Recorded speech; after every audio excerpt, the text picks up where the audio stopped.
জি, অসংখ্য ধন্যবাদ। মাগুরায় শিশু আসিয়ার প্রতি যে বর্বর ঘটনা ঘটেছে, এটি আমাদের হৃদয়কে নাড়া দিয়েছে যে এটা কেমন বর্বরতা যে একজন দুলাভাই তার শালিকার প্রতি এরকম আচরণ করছে, শ্বশুর তার পুত্রবধূ ছোট বোনের প্রতি এই ধরনের আচরণ করছে। এ ধরনের বর্বরতা আমরা আসলেই পুরা দেশকে কাঁদিয়েছে। তো আমরা জানি যে প্রতি বছর হাজার হাজার ধর্ষণের মামলা হচ্ছে, কিন্তু এই ধর্ষণের মামলাগুলো সুষ্ঠু কোনো বিচার হচ্ছে না এবং এগুলোর নিষ্পত্তির হার অত্যন্ত দুর্বল। নিষ্পত্তি হচ্ছে না বললেই চলে, ঝুলে আছে এবং এমন একটা পর্যায়ে যাচ্ছে যে ধর্ষিতাই সর্বশেষ অপমানিত অপদস্থ হচ্ছে এই ধরনের মামলা বহন করে। আমাদের কাছে এমন তথ্য আছে যে ধর্ষিতার সম্মান বাঁচাতে সে ধর্ষিত হয়নি এইরকম স্টেটমেন্ট দিয়ে মামলা তুলে নিচ্ছে।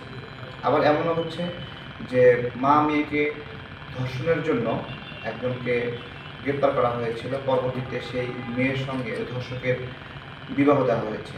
পাবনায় সাবেক একজন এমপি তার সঙ্গে বিচারক বিবাহ দেওয়ার ঘটনা ঘটিয়েছে।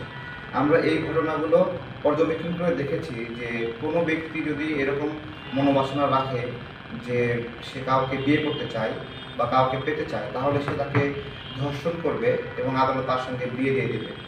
এই তো বাস্তবতা। আমরা এই বিষয়গুলো খেয়াল করছি। এছাড়া আরও অনেক বিষয় রয়েছে সামাজিক পরিমণ্ডলে। আমাদের কিছু একটা অংশ রয়েছে যারা আপনার ধর্ষণকে প্রমোট করে, এই ধরনের পরিস্থিতি রয়েছে। আমরা মনে করি যে ধর্মীয় অনুশাসন যদি সবাই মেনে চলি, সেটা যে ধর্মেরই হোক, হিন্দু ধর্মের হোক, বৌদ্ধ, খ্রিস্টান, মুসলিম, কোনো ধর্মই তো ধর্ষণকে প্রমোট করে না এবং সকল ধর্ম এই ধরনের ধর্ষণকে অনুৎসাহী করে।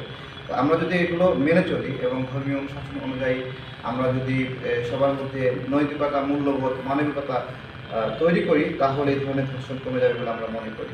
সবচেয়ে গুরুত্বপূর্ণ বিষয়, সাম্প্রতিক সময়ে আপনারা দেখবেন যে মাদারীপুরে একটি ঘটনা ঘটেছে, মসজিদে হত্যাকাণ্ডের ঘটনা ঘটেছে। এটা বাংলাদেশে এই ধরনের ঘটনা খুবই রেয়ার। আমরা এগুলো মেনে নিতে পারি না। আইন শৃঙ্খলার এই অবনতিগুলোর বিষয় সরকার কোনোভাবেই এড়িয়ে দিতে পারে না। গণপ্রথান পরবর্তী সময়ে স্বাভাবিক যে বিশৃঙ্খলা ছিল, এখন সেই বিশৃঙ্খলাগুলোর কোনো সুযোগ নাই। এগুলো কেন হচ্ছে? কারণ ফ্যাসিবাদের দোসরদেরকে পৃষ্ঠপোষকতা করা হচ্ছে, তাদেরকে স্পেস দেওয়া হচ্ছে, তাদেরকে অ্যাডজাস্ট করা হয়েছে। আজকে আরেকটি ঘটনা আমাদের সামনে এসেছে, সেটি একজন ছাত্রলীগের নেতা, ইউনিয়ন ওয়ার্ডের নেতা, সে ভাতা পাচ্ছে। আমাদের কাছে ইনফরমেশন এসেছে ভাতা পাচ্ছে এবং সে আহত হিসেবে ক্ষতিপূরণ নিয়েছে। তো এই যদি হয় আহতদের বন্দোবস্ত, যেখানে প্রকৃত আহতরা ক্ষতিপূরণ পাচ্ছে না, সেখানে সরকারের এই বিষয়ে